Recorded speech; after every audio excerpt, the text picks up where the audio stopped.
volvemos desagradecidos. ¿Se ha fijado en eso? A veces nosotros nos sirven un platito de comida. Jesús, cuando le sirvieron aquella cena, Él dice que levantó el pan y dando gracias al Señor, dice, ¿verdad? Le dio gracias por la comida que tenía ese día. Y a usted y a mí muchas veces se nos olvida darle gracias a Dios por la comida que tenemos. Quizás pensamos que es una cuestión común y que es algo que Dios tiene que hacer. Así como nos ven nuestros hijos a veces, ¿verdad? Decimos, ay, no me tiene que dar, pues, ¿verdad? Y no está obligado a hacerlo, pues. Y ya nos dan gracias por lo bueno que los padres muchas veces hacemos para nuestros hijos. Muchas veces nosotros hemos crecido ahora y ya no nos acordamos todo lo que nuestros padres hicieron por nosotros en el pasado. ¿Cuántas veces se desvelaron? ¿Cuántas veces corrieron a hospitales? ¿Cuántas veces derramaron lágrimas por nosotros? Yo le digo porque yo soy padre, pues. Tengo 3 hijos, entonces yo sé lo que he vivido con mis hijos. Yo sé cuántas veces me ha tocado salir, hasta he dejado trabajos por mis hijos, porque me quedaba muy lejos, porque me tenía que quedar semanas en Oriente. Yo vivía en el centro de mi país. Y debido a eso, pues, a lo mejor ya mis hijos ya no se acuerden después. Gloria al santo nombre de Dios. Gloria al santo nombre de Dios. A todos los micrófonos, bájale volumen, excepto el mío. Gloria a Dios. Vamos a abrir nuestras palabras, hermanos, en el Evangelio según San Lucas. Ve ahí, San Lucas capítulo 15. San Lucas capítulo 15, hermanos. Vamos a ver la palabra ahí en San Lucas capítulo 15, hermanos. Gloria a Dios. Nos vamos a ir al versículo 11 y vamos a leer un versículo y vamos a orar para que Dios pueda hablarnos esta tarde preciosa. Amén. Cuando lo tenga, hermanos, Lucas está entre Génesis y Apocalipsis. Ahí lo va a encontrar rapidito, hermanos. Génesis y Apocalipsis. Lucas. Buena ubicación, ¿no es verdad, hermanos? Entre Génesis y Apocalipsis. Lucas, Mateo, Marcos, Lucas, Juan. Tercer evangelio, ¿verdad? Es un evangelio sinóptico. De hecho, Lucas, hermanos, es el único evangelio que fue escrito en un idioma diferente. Tal vez no en un idioma diferente, pero sí en un modernismo diferente. Porque fue escrito en el griego clásico, no en el griego koineo común como fue escrito los otros evangelios. Y es el único evangelio que no carece de problemas cronológicos. Todos los eventos los da en orden, porque después de un exhaustivo estudio le dice a Teófilo, he sacado esto, le dice, ¿verdad? Lucas es el único que se mantuvo cuando Pablo estaba preso y estaba a punto de ser decapitado. Pablo era el único que estuvo ahí cuando le escribe la segunda carta a Timoteo. Ninguno estaba, solo Lucas, el médico, porque Colosenses 4 nos dice que Lucas era un médico, muy probablemente preparado con los romanos, por eso su nombre es romano. Lucas era Lucio y el diminutivo es Lucas, ¿verdad? Entonces él fue preparado en las barcas donde batallaban los romanos y por eso es que él logró sacar su profesión como médico. Vemos la palabra de Dios ahí, hermanos. Dice la palabra de Dios, póngase de pie para que podamos darle reverencia al Santo de Israel. En el nombre del Padre, del Hijo y del Santo Espíritu de Dios. Lucas capítulo 15, verso 11, dice la palabra de Dios. También dijo, un hombre tenía 2 hijos. Vamos a orar. Gloria a Dios. Te damos gracias, buen Dios y Padre Jesús, en esta tarde preciosa, Padre bendito. Te pedimos, Señor, que a través del Paracleto, Señor, del Espíritu Santo por excelencia, ese Maestro, Padre bendito, que viene y instruye nuestros corazones, Padre bendito, háblanos hoy, esta tarde, Señor. Habla, Padre, a los corazones, Señor, no a las mentes, no a la lógica, Padre Jesús, no a la psicología, Padre, sino a nuestros corazones, Padre, para que podamos entender tu santa palabra, Señor, como un rico platillo, Padre, servido a las mesas, Señor, preparado en tus cocinas, Padre bendito, para que podamos ingerirla, saborearla, Padre, comerla, disfrutarla, Señor, y ser alimentados a través de ella, Padre, para que podamos crecer a través de esa palabra, todopoderoso Jesús. Te doy gracias en tu santo nombre, todopoderoso. Amén y amén. Gloria a Dios. Tome asiento, hermano. Gloria a Dios.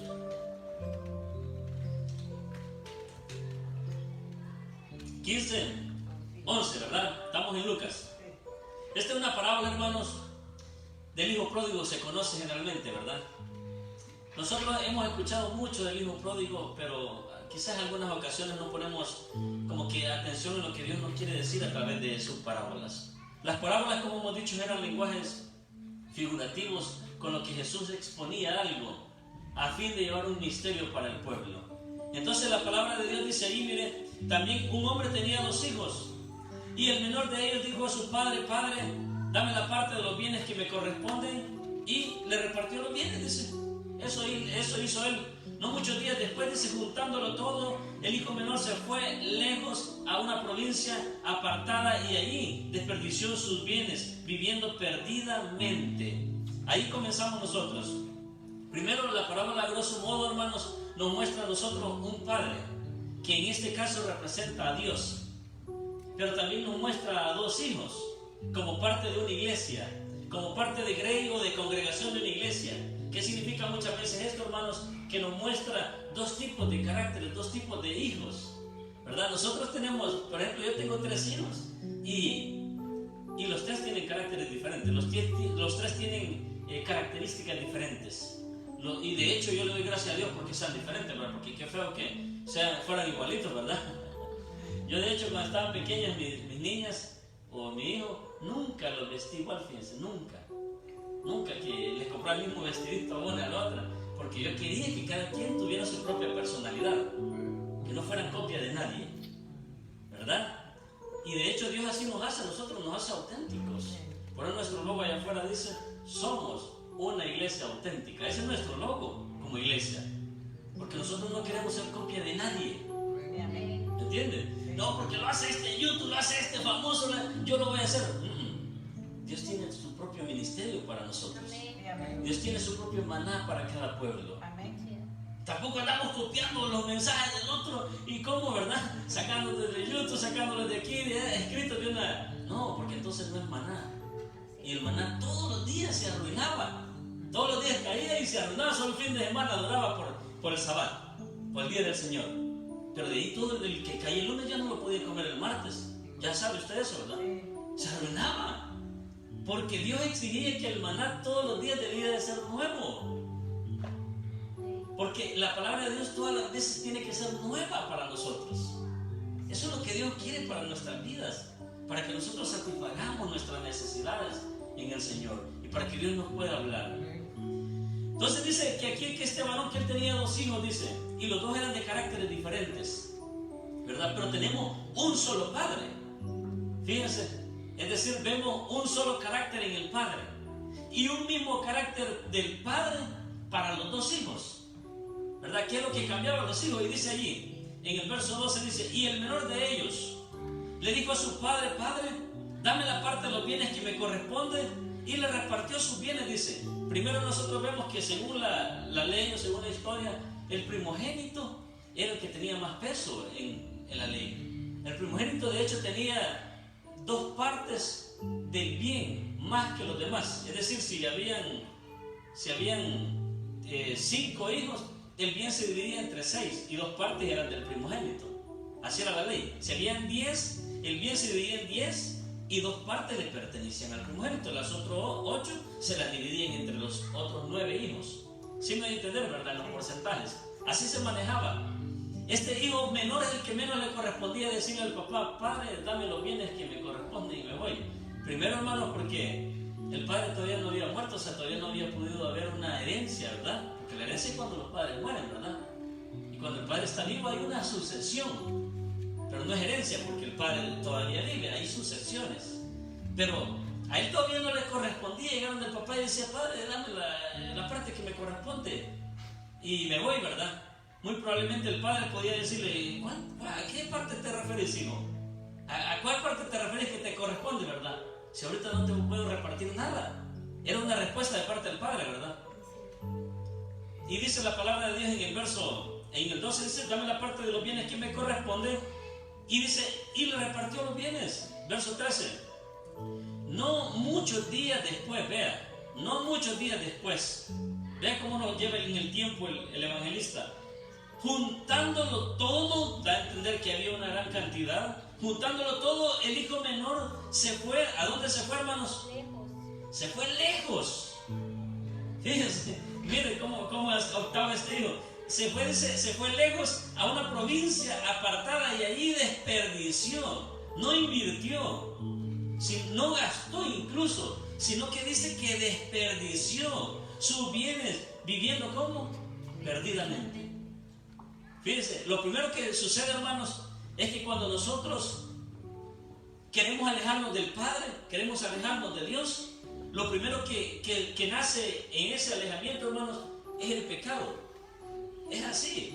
Lo primero que nace ahí es el pecado. Y el pecado, lo primero que se encarga de hacer el pecado, quiero que vaya conmigo a esto y que ponga atención. Lo primero que el pecado hace en la vida de un cristiano con relación a Dios es alejarnos. Por eso lo primero que él hizo, agarró sus bienes y lo primero que él buscó era alejarse a una prudencia muy lejos, dice, no a la par ni a tres, muy lejos. Pareciera ser que él no quería estar bajo el yugo de Dios. Pero lo primero que el pecado hace en nuestras vidas es como una bomba, esparce, y lo primero que él hace es alejarnos de la presencia de Dios. Y ahí es donde nosotros caemos en problemas. Nosotros comenzamos a enfriarnos, hermanos, comenzamos a caer en una situación diferente. No dejamos de ser hijos, porque él nunca dejó de ser hijo. ¿La voy a entender en eso? Un hijo siempre es hijo, ¿verdad? Que sí, hermano, dice, ya sea bueno o malo, o malcriado o no, ande en vida licenciosa o no, nunca deja de ser hijo. El problema es cuál es nuestra actitud como hijos. Porque entre los hijos que tenemos un parcito que es un poquito más obediente, unos medios y unos que son los rebelditos. ¿Es así? Y nosotros como padres también tenemos ciertas tendencias a nuestros hijos. No debería de serlo de esa manera, pero la tenemos. Porque muchas veces con sus actitudes nos agradan más que otro hijo, ¿verdad? Y así pasó con Abel y así pasó con Caín. Los dos tuvieron la oportunidad de tener la misma ofrenda para Dios, pero ellos la hicieron con diferente actitud para Dios. Los dos tenían el mismo panorama y la misma oportunidad de presentarle ofrenda a Dios, pero los dos la hicieron con actitud diferente hacia Dios. Y quizás eso es lo que nos pasa muchas veces en nuestras vidas. Y por eso incluso, hermano, cuando el Caín, cuando dio su ofrenda, como él quizás él mismo sintió en su conciencia que no era tan buen vista la ofrenda como la hizo Abel. Pero Dios nunca se lo dijo, hermana. Usted puede revisar la palabra que Dios nunca le dijo, que no me gusta tu ofrenda. Él sabía en su corazón que la ofrenda no había sido dada al 100% para Dios. Dios jamás, en la ofrenda jamás habla de cuánto es, no habla de cantidades, habla de la actitud y la disposición con la que nosotros hacemos las cosas para Dios. Y eso marca la pauta muchas veces de ese relationship, de esa relación que nosotros hacemos con Dios. A lo mejor hay hermanos que han aprendido a ser mejores amigos con Dios que otros. Y allá no dice que caminaba, ¿verdad? Y platicaba con Dios. Pues sí, Señor, entonces, y platicaba con Dios. Tenía una amistad preciosa. Hasta que le dijo, Señor, ¿por qué no mejor me llevas? Y fue el primer caso de arrebatamiento que nosotros vemos con Enoch. Entonces nos damos cuenta que las relaciones que muchas veces cultivamos con Dios pueden ser diferentes de hermano a hermano, de hijo a hijo. Pero fíjense que esa es una libertad que usted tiene y una libertad que yo tengo. Usted y yo somos los que decidimos qué clase de relación queremos tener con Dios. No la decide Dios. Fíjense cómo es la situación.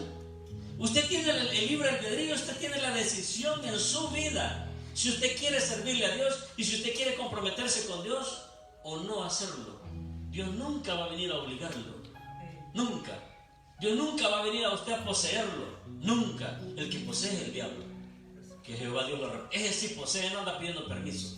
Ese se mete en la vida, revienta el hogar, revienta el matrimonio, pierde a los hijos, pierde tu propia vida, destruye tu economía. Y ese sí no te anda pidiendo permiso. Ese sí se mete. Pero Dios es todo un caballero. Dios llega y te dice, ¿quieres que yo entre en tu vida? Por eso nosotros debemos recibir a Cristo, ¿verdad? Porque Él mismo dice, yo estoy a las puertas y llamo.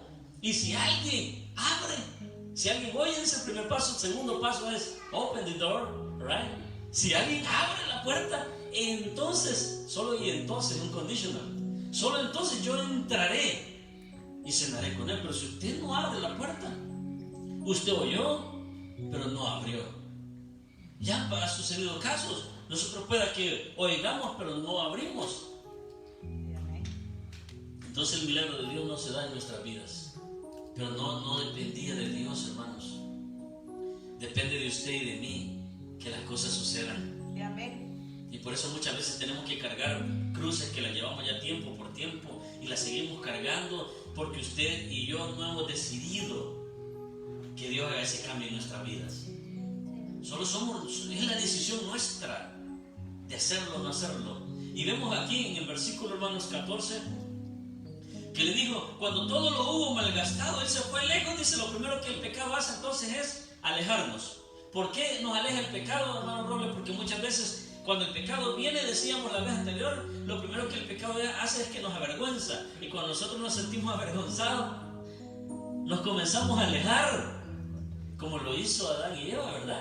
Se vieron avergonzados y comenzaron a buscar hojas con qué taparse, con qué cubrirse. Porque el pecado lo primero que busca es avergonzarnos.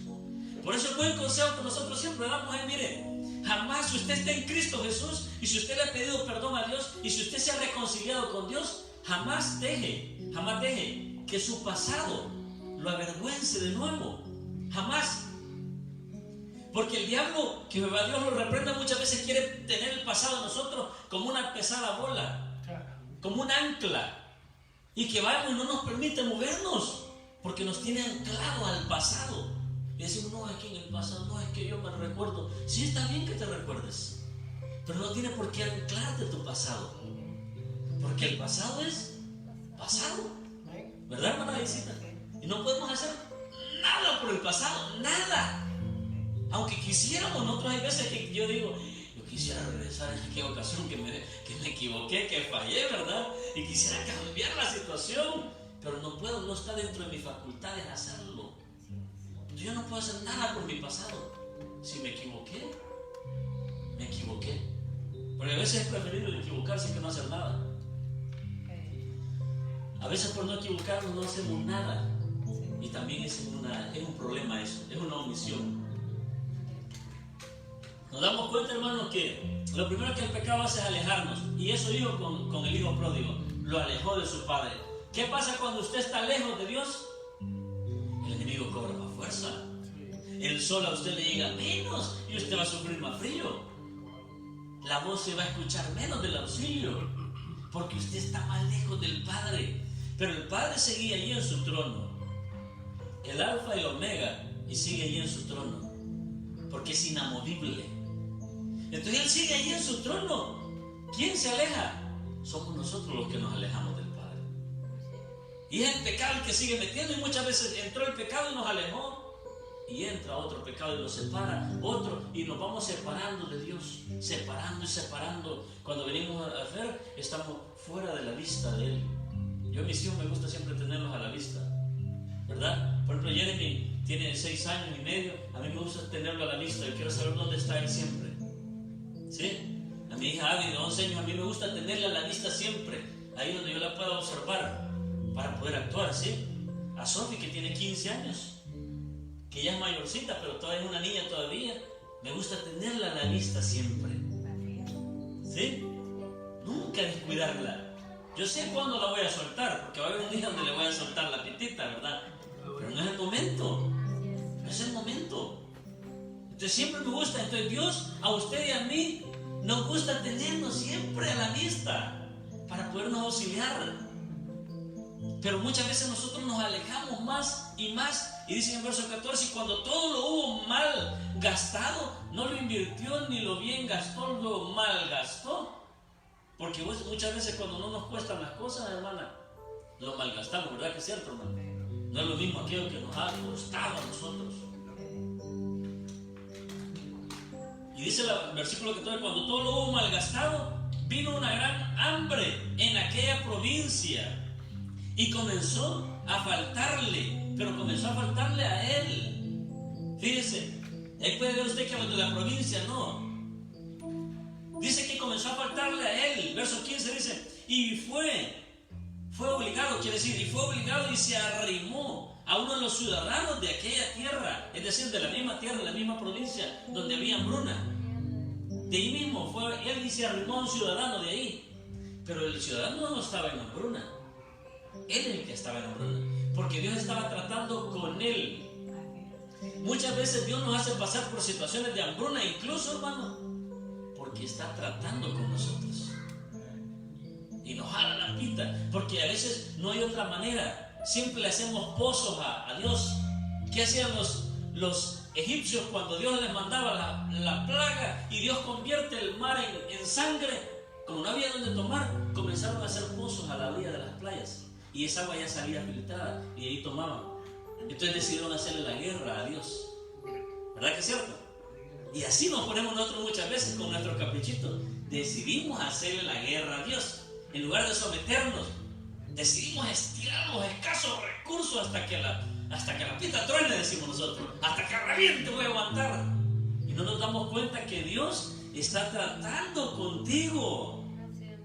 Y si fuéramos obedientes nos haría más barato, decimos. Porque hay algunos de nosotros de que, bueno, yo no, gracias a Dios, pero hay algunos que hemos tenido que aprender de la mala forma. ¿Verdad que es cierto? Bien de mala forma. Y allá nos damos, ay, si yo hubiera hecho caso, si yo tan solo hubiera, pero el hubiera ya no sirve para nadie. Pero cuando mi esposa me dice, sí salió mal, sí, es que hubiera, no le digo yo, ¿verdad? Yo te pedí opinión cuando iba a hacerlo. Oye, fallé, ya no sirve el hubiera, ya no sirve. Ya no hay que estar llorando sobre la leche derramada, como dicen, y no hay que estar llorando sobre vuestro pasado, porque nuestro pasado es pasado. Hay que cuidar el presente que tenemos para que vuestro futuro sea diferente, porque es el presente el que va a cambiar el futuro.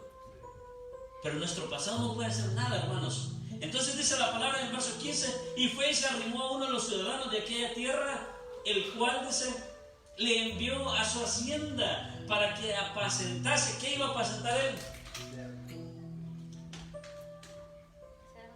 Después de ser un hijo amado, ¿verdad?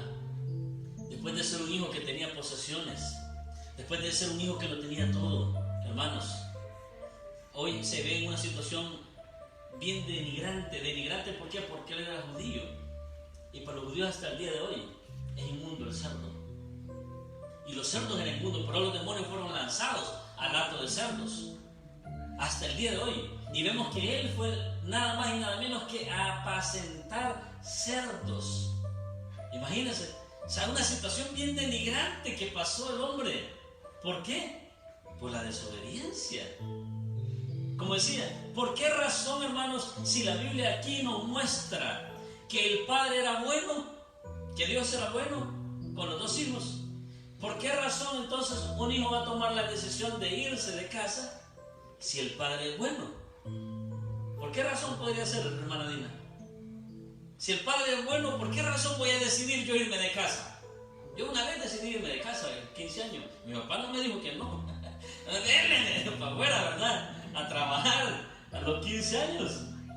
Por rebelde. Entonces la rebeldía puede ser una, ¿verdad? Soy rebelde. No es que el padre sea malo ni que yo no tenga lo necesario. Lo necesario, que bien, no los lujos, ¿verdad? Entonces, pero como somos rebeldes, decidimos irnos. Otras veces porque queremos ir a probar allá afuera otro ambiente, a ver qué hay, ¿verdad? Y está bien, pues. El que no arriesga no gana, pero hay que ver cuánto vamos a arriesgar o cuánto vamos a ganar, porque los riesgos deben de ser medidos. En los negocios así, ¿verdad, hermana? Usted dice, bueno, yo voy a arriesgar, dice, pues sí, ¿para dónde, pues? Pero usted también mide su riesgo y dice, no va a ser que me quede sin nada, no, nunca va a jugar todas las cartas. Siempre va a medir los riesgos.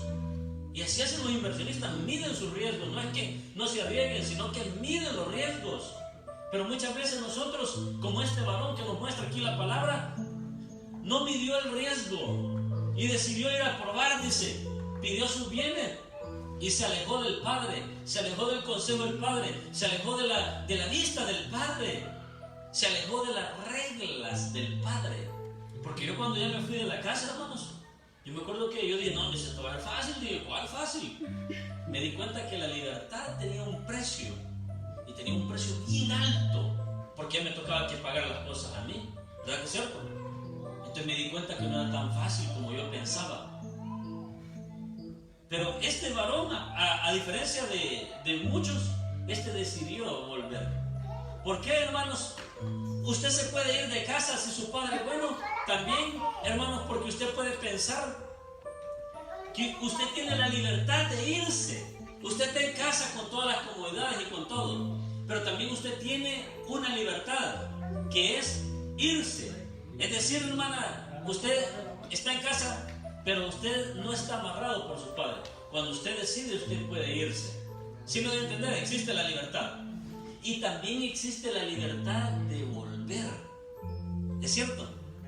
Por eso este varón conocía eso.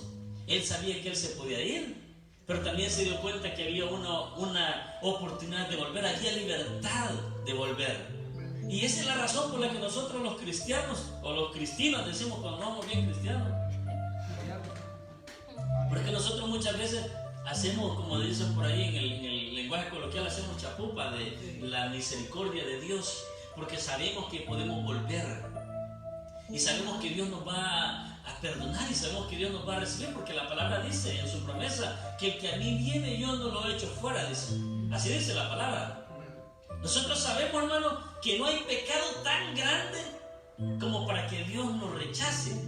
Sabemos eso, porque hay misericordia. Porque dice la palabra de Dios que cuando abundó el pecado, sobreabundó la gracia. Y el pecado crece y la gracia crece más. Por eso dice sobreabundó la gracia. Porque Dios nunca, hermanos, nunca va a haber distancia tan grande. Nunca nos podemos ir tan lejos de donde Dios no pueda traernos de regreso. Entonces nos damos cuenta, hermanos, de que eso es lo que este hombre hacía. En el verso 16 dice, y deseaba, dice, llenar su vientre de las algarrobas que comían los cerdos, pero nadie le daba. Las algarrobas son lo que nosotros conocemos como ¿qué? Las cosas que hacen los chinos, eso, las comidas, montecitos que le echan los chinos a las comidas. No me acuerdo cómo se llaman ahorita, pero ya sé cómo es. Pero esas son las algarrobas, y esas le daban ellos de comer a los cerdos. Entonces dice él que aunque sea de esa comida de cerdos, él deseaba llenar su vientre, porque había llegado hambre a ese lugar. Y el hambre lo había obligado a arrimarse a uno de los ciudadanos y a ser ahora un apacentador de cerdos. Hay una gran diferencia entre un apacentador de cerdos, un apacentador de cabros y un apacentador de ovejas. ¿Me entiende? Y él había caído en el perfil más profundo, como cuando nosotros decimos, tocamos fondo. Y Dios nos lleva a veces a esas situaciones. Yo he estado en esa situación, cuando como no he querido por la buena, ¿verdad? Entonces Dios dice, pues te voy a pegar una arrastradita en el desierto, ¿verdad? Y nos lleva de la buena vida, hermano. Nos lleva a pegar un par de rastregones al desierto, a la arena. Y después ya regresamos sacudiéndonos, ¿verdad? La rompida, no, mejor aquí me quedo, ¿verdad? Porque nos damos cuenta que el desierto no es tan bueno para nosotros. Aunque ahí comienzan los ministerios en el desierto. Aunque ahí desarrolló su ministerio Juan. Y aunque ahí tuvo el ayuno Jesús. En el desierto. Y Moisés fue sacado del trono, ¿verdad? De la familia real. Y fue lanzado al desierto para que se educara en el desierto. Porque era necesario el desierto para él. Entonces, muchas veces para este varón fue necesario ese desierto. Para que regresara. Y dice en el versículo 16, y deseaba llenar su vientre de las algarrobas que comían los cerdos, pero nadie le daba, nadie era misericordioso con él, como para decir que le iban a dar aunque sea algarroba, es decir, aunque sea concentrado para cerdos, ¿verdad? Subámoslo de nivel, ¿verdad? Aunque sea concentrado para cerdos, nadie le daba, pero ni eso, porque Dios estaba tratando con él. Esa es la diferencia.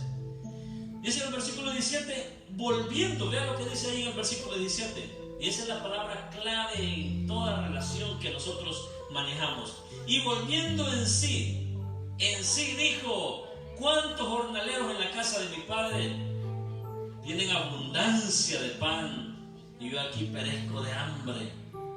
Los jornaleros, él se daba cuenta que había bajado a una categoría de jornalero, ¿verdad? Después de tener la categoría de príncipe, era un jornalero. Pero dice, ¿cuántos de estos jornaleros tienen abundancia de pan, no de algarrobas, de pan en la casa de mi padre? Y yo aquí, dice, muero de hambre. Pero para él poder ver eso, hermanos, tuvo que volver en sí. Tuvo que hacer conciencia, tuvo que autoexaminarse, tuvo que pasarse una auditoría interna para darse cuenta que su vida no estaba bien con Dios. Amén, gloria a Dios, aleluya, bendito el Rey. Y esa auditoría, la misma Santa Cena nos dice, autoexamínese pues, dice, ¿verdad? Antes de tomar la Santa Cena, autoexamínese pues, dice. No nos dice que no la tomemos, pero sí nos dice que nos autoexaminemos. Si no, dice, juicio toma para sí. Y por eso, dice, hay muchos enfermos en la congregación y algunos hasta mueren, dice, por tomarla indignamente. Así dice, ¿verdad, hermano? No lo digo yo, lo dice la palabra en Corintios. Les digo porque también habemos iglesias que hacemos chapupa de la santidad. Todo venga. No, es un sacramento. Y para entrar a los sacramentos hay que estar en una condición. Así como en el mundo, para desarrollar un papel en el mundo, un rol, hay que tener un perfil, ¿verdad? Todos, si vemos que no cumple con el perfil, dice el contratante, no, este no cumple con el perfil que yo necesito que cumpla. Entonces vemos nosotros que dice en el versículo 7, y volviendo en sí dijo, ¿cuántos jornaleros en la casa de mi padre tienen abundancia de pan y yo aquí perezco de hambre? Ya sé lo que haré, dijo él, en su conciencia. Verso 18, me levantaré, dice, me levantaré, vea esa palabra, hermano, me levantaré, dice. Él sabía que necesitaba levantarse. Eso es lo necesario. Pero para eso usted primero, cuando va a los alcohólicos anónimos, a los narcóticos anónimos, le dicen primero reconozca su condición, que usted es un enfermo, un ebrio consuetudinario, que usted no puede controlar el alcohol y que el alcohol lo maneja a usted. Es así, ¿verdad? Primero tiene que reconocer que tienen un problema.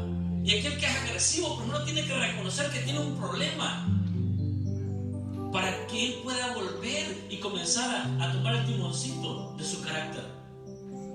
Es así. Entonces dice él que él lo que hizo es que dijo, volvió en sí primero y después dijo en el verso 18, ya sé lo que haré, me levantaré e iré a mi padre. Él sabía que había libertad de volver donde el Padre. Yo quiero decirle esta tarde, preciosos hermanos, que usted y yo tenemos libertad de volver al Padre. Si nuestra relación está estropeada por algo, usted y yo podemos volver al Padre. Esa es la diferencia. Ya cansémonos de estar alimentando cerdos y mucho menos de estar queriendo comer la comida de los cerdos. Dios no te ha llamado a eso. Dios no nos formó como eso. Nosotros somos hijos. Porque esa criatura nueva es, ¿verdad? Las cosas viejas pasaron y todas ellas aquí son hechas nuevas en Cristo Jesús. Una página en blanco donde podemos volver a comenzar a rectificar nuestra ortografía. Es una nueva oportunidad que Dios nos da para volver a restablecer la relación con Dios. Y dice en el 17, y volviendo en sí, dijo Juan, en el 18, me levantaré y iré a mi Padre. ¿A dónde iba a ir? Al Padre. No iba a ir donde los amigos, ni donde los vecinos, ni donde el jefe, ni donde el amigo que tiene dinero, ni donde el político. No iba a ir donde los contactos que nosotros le llamamos, ¿verdad? Tengo un contacto, decimos. Él volvió al Padre, porque eso es lo que necesitaba. Él necesitaba a Dios en su vida. Y eso es lo que Dios nos pide muchas veces, que debemos de volver a nuestro Padre. Si queremos restablecer la relación, me iré a mi Padre y le diré, dice. Él pensó un discurso incluso de disculpas. Y dice, le diré a mi Padre, Padre, he pecado contra el cielo y contra ti. Él pensó todo un discurso, fíjense, de lo que le iba a decir al Padre, como cuando uno razona de hacer lo que le va a decir. Voy a entrar con una estrategia y me va a agarrar aquí, ¿verdad? Y comenzamos a hacer tesis nosotros, para ver cuál tesis vamos a dar, pues, ¿verdad? Para la mejorcita agarramos. Entonces dice allí, dice, le diré a mi Padre, he pecado contra el cielo y contra ti, y ya no soy digno de ser llamado tu hijo. Él sabía, hermanos, que él había perdido el estatus, la condición para poder seguir siendo llamado hijo para él. Él sabía que no estaba en buenas condiciones con el padre para tocarle la puerta y decirle: Padre, necesito un parcito de zapatos nuevos, ¿verdad? Ah, de verdad, dice el padre, uno está portándose bien uno, ¿verdad? En cambio, el que se porta bien, ya ni lo necesita pedir zapatos siempre, ¿verdad? Porque está agradando a su padre. Entonces viene aquí en el verso 19 y dice: ya no soy digno de ser llamado tu hijo, hazme como a uno de tu jornal, como a cualquiera de esos jornaleros. Al final eso soy un jornalero ahora.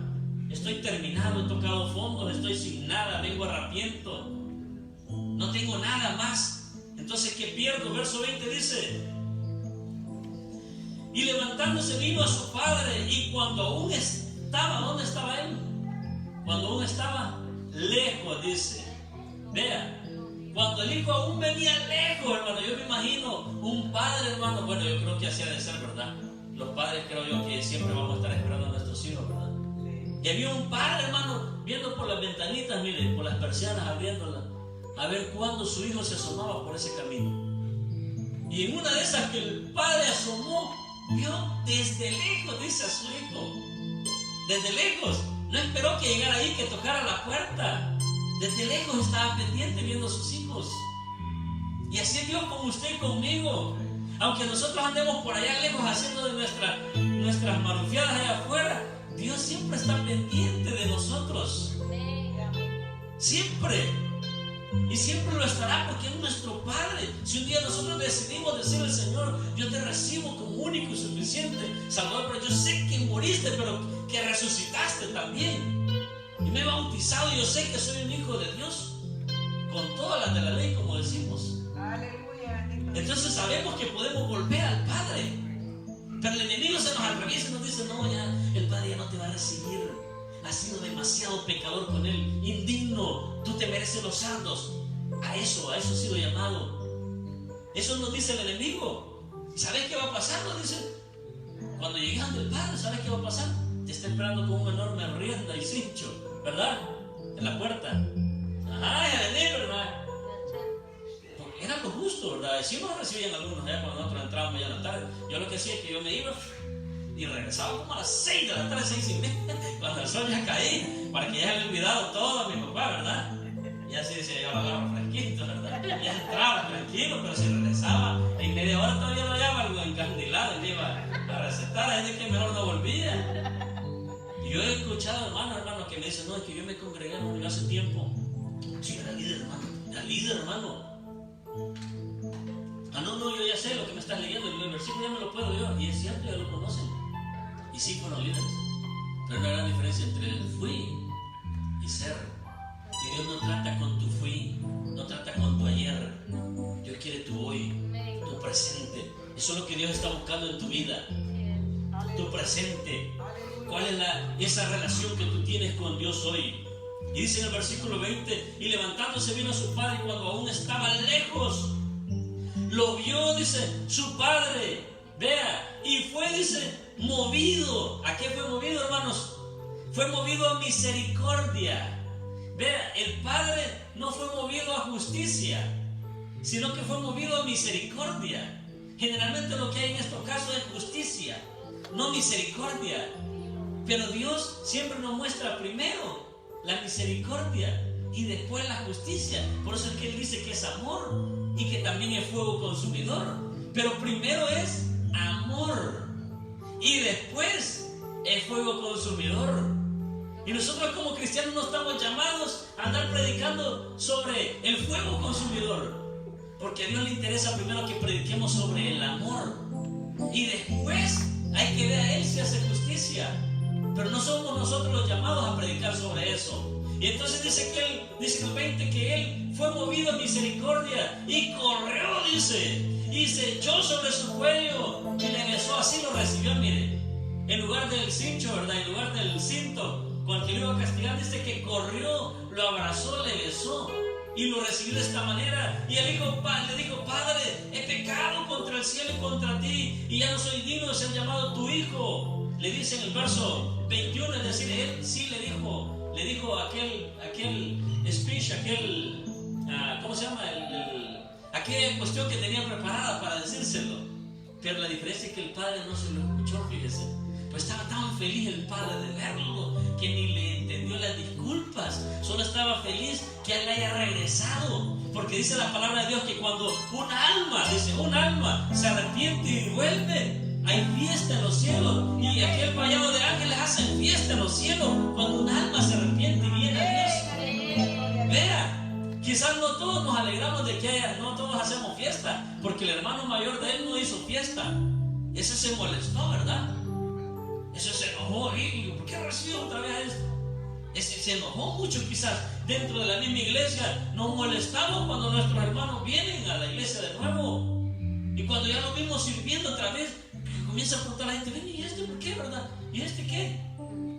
Pero no depende de nosotros, depende de la misericordia de Dios. Amén. Entonces yo te quiero decir en esta tarde, hermano, que Dios está esperando por ti y por mí que restablezcamos bien esa relación con Dios, que la volvamos a enderezar. ¿Cuál es el miedo? No perdemos nada, ¿verdad? Si al fin estamos muchas veces comiendo las algarrobas. Entonces ese es el momento, hermanos, de volver a nuestro Padre, porque Él te está esperando, y te está esperando, hermanos, con brazos abiertos. Muy a diferencia de lo que estamos pensando, Dios te está esperando con brazos abiertos. Así de que en esta tarde, precioso hermano, yo te digo a ti: si tú estás pensando que Dios te ha dado la espalda, si estás pensando que Dios ya no quiere saber nada de ti, estamos bien equivocados. Esa es una mentira del enemigo, porque Dios está esperando por ti. Dios está esperando que vuelvas y que llegues a ese altar y que doblemos rodillas y que nos reconciliemos y que restablezcamos y que le dejemos en claro nuestros pecados, pero que se los entreguemos a Él. Porque hay pasiones con las que nosotros no podemos. Hay pasiones con las que hay vicios con las que no podemos. ¿Qué hay que hacer? Agarrémoslo y entreguémoselo a Dios. Y seamos honestos, porque este varón le dijo: hazme como uno de los jornaleros. Él estaba consciente de su situación. Entonces usted y yo lo que tenemos que hacer, hermano, es entregarle esas cuestiones a Dios, esas cuestiones que nosotros ya no podemos manejar, que se nos han salido de las manos. Porque Dios quiere hacer esta tarde algo precioso en nuestras vidas. Le damos gracias al santo nombre de Dios. Denle un aplauso al Rey. Gloria a Jesús. Damos gracias a Dios y Padre Jesús. Y te pedimos, Padre bendito, que si te hemos fallado, Señor, que tú tengas misericordia, Padre bendito, para perdonar nuestros pecados, Señor, vuestras faltas y vuestras transgresiones, Padre, hacia ti, Señor. Para que puedas obrar en nuestras vidas, Padre bendito, para que puedas cambiar, Padre, transformar, Señor, esa situación en la que nos encontramos, Padre. Ya no queremos más estar en esa condición, Padre, de jornaleros, ni de estar comiendo algarrobas, Padre bendito. Queremos recobrar vuestros uniformes, Padre, de generales, Padre. Queremos recobrar ese anillo, Padre, de príncipe, ese calzado, Padre bendito. Queremos de nuevo recobrarlo, Padre bendito. Queremos recobrar nuestro puesto, Padre, nuestro liderazgo, Señor. Queremos recobrar, Padre, nuestra condición espiritual, Señor.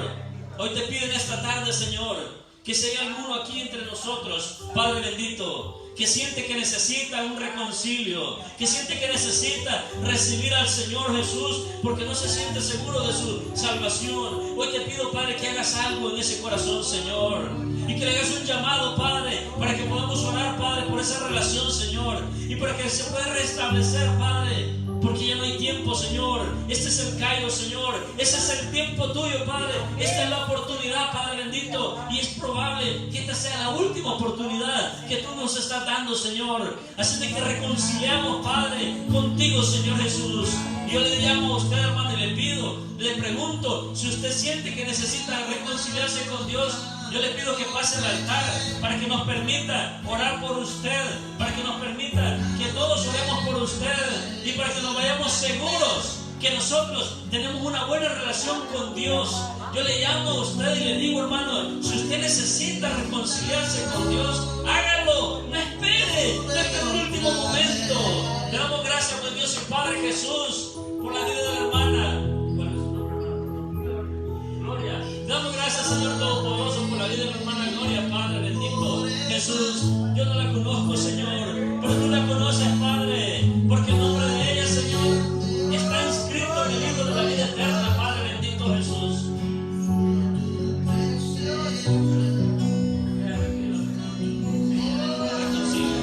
Gloria a Dios, te doy gracias, Padre bendito, por la vida de la hermana Gloria, Señor. Y te pido, Todopoderoso Jesús, que seas tú esta tarde, Padre. Esta tarde tocando el corazón de Gloria, Señor. Esta tarde, Padre, ministrando su corazón, Señor.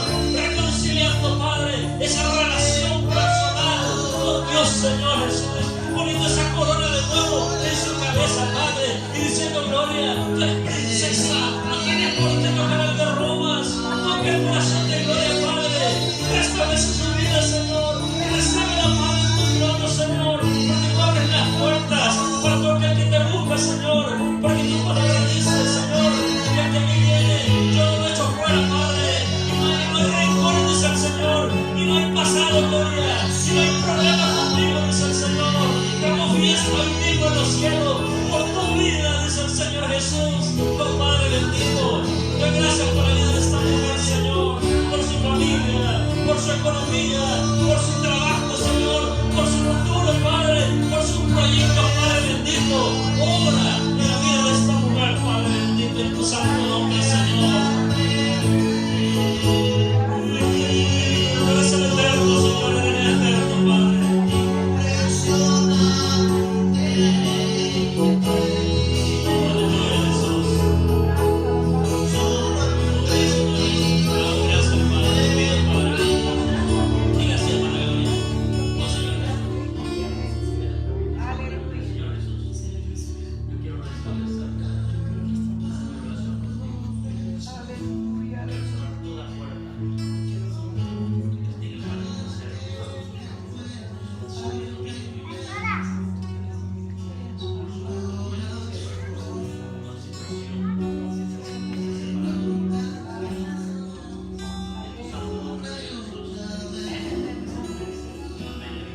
Gloria a Dios, gloria al Santo, gracias hermana, gloria, gracias. Gracias Señor Jesús.